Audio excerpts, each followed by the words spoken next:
Today we will discuss questions from PT1 Standard 8. The first question was the difference between the squares of two consecutive numbers is equal to their.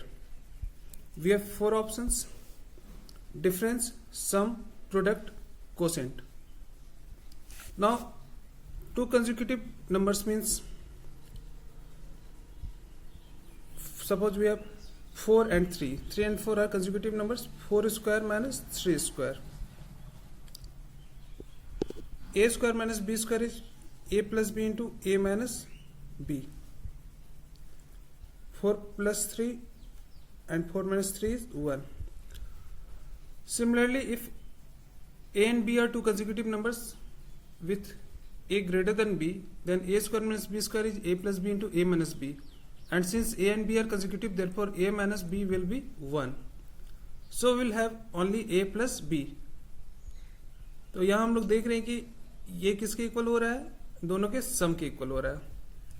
Therefore, the difference between the squares of two consecutive numbers is equal to their sum.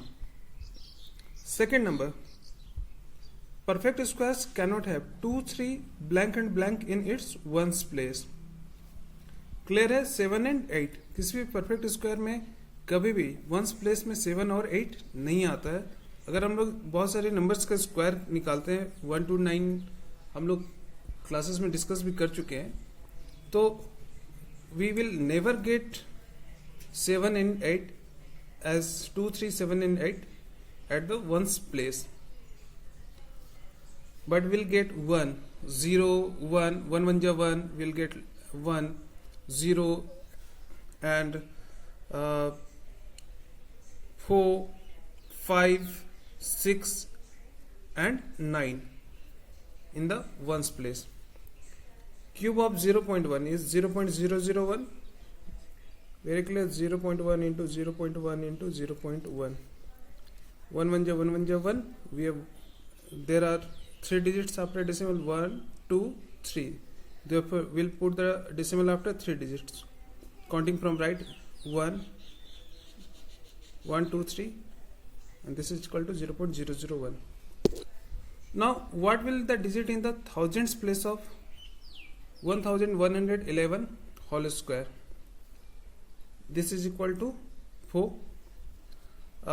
In your worksheet 1, there is a pattern given in the book, and look at the question. Cube root of 0.027 is 0.3 minus cube root of 0.008 is 0.2. 0.3 minus 0.2 is equal to 0.1. So answer is 0.1. If a number of n digits is a perfect square and n is an even number, then which of the following is the number of digit of its square root? कोई number है, उसमें मान लीजिए 4 digits है, 1, 2, 3, 4. तो जब हम लोग इसका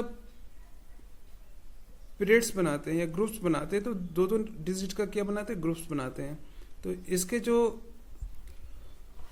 स्क्वायर रूट में अगर टोटल किसी नंबर में 4 डिजिट्स है, तो स्क्वायर रूट में 2 डिजिट्स आएंगे, वो उसका जस्ट हाफ हो जाएगा. तो n है तो उसका क्या हो जाएगा, n/2 होगा.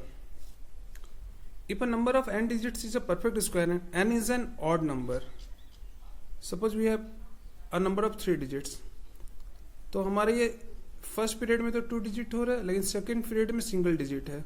इसके स्क्वायर रूट में टोटल कितने डिजिट आएंगे, 1 and 1, 2 डिजिट्स. तो अगर टोटल 3 डिजिट है किसी नंबर में, तो 3 plus 1/2, ठीक है. 3 plus 1 is 4/2 is 2. सो इसके स्क्वायर रूट में 2 डिजिट्स आएंगे. तो अगर उसमें n डिजिट है तो n plus 1/2 डिजिट्स आएंगे. सो here the answer will be n plus 1/2. The smallest number by which 72 must be divided to make it a perfect square is 2. ये तो क्लियर है. 5 to the power 0 is 1. किसी भी number का power 0, अगर वो number आपका 0 के इक्वल नहीं होना चाहिए, ठीक है, अदर देन 0, तो उसका पावर 0 क्या होगा, 1.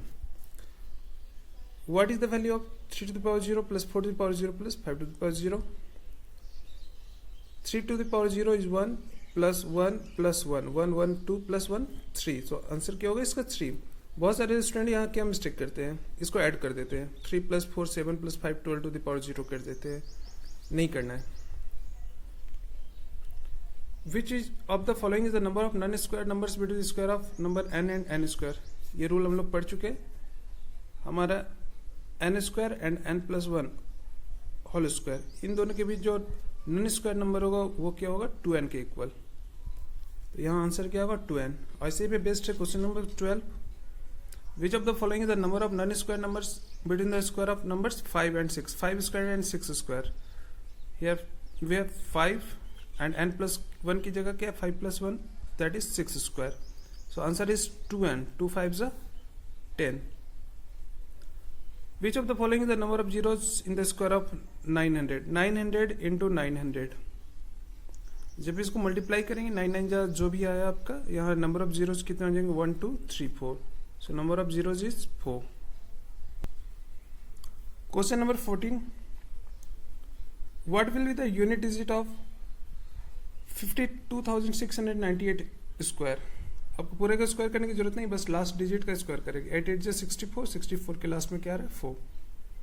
The sum of first and odd natural numbers is given by, we know that 1 is 1 square is equal to 1, 1 plus 3, sum of two odd numbers 1 plus 3 is 4, which is equal to 2 square, 1 plus 3 plus 5, 5 3 8 1 9, this is equal to 3 square। मतलब जितने भी हमारे odd natural numbers को add करेंगे, मान लो first 3 odd natural number 1 2 3, तो ये 3 square के इक्वल होगा। तो वैसे ही sum of first n odd natural number is n square. Cube of 1 - 1/3, first solve this will be equal to 3 1 3 -1, 2/3, 2/3 cube is 2 2 4 2 8 and 3 3 9 3 27। 17 number to the power n is known as exponent। 18, if x be any non-zero integer, then x to the power -1 is 1/x, according to law of exponent। Which among the following 43 square, 67 square, given that under root 4096 is equal to 64, find the value of under root 4096 plus under root 40.96। इसका root तो हमको दिया हुआ 64 और हमको 40.96, इसको हम लोग क्या लिख सकते हैं, under root 4096 divided by 100। Root of 4096 is 64, it is given, and 100 का रूट क्या होगा, 10। This is equal to 6.4। Now 64 plus 6.4 add करो, you will get 70.4। Thank you.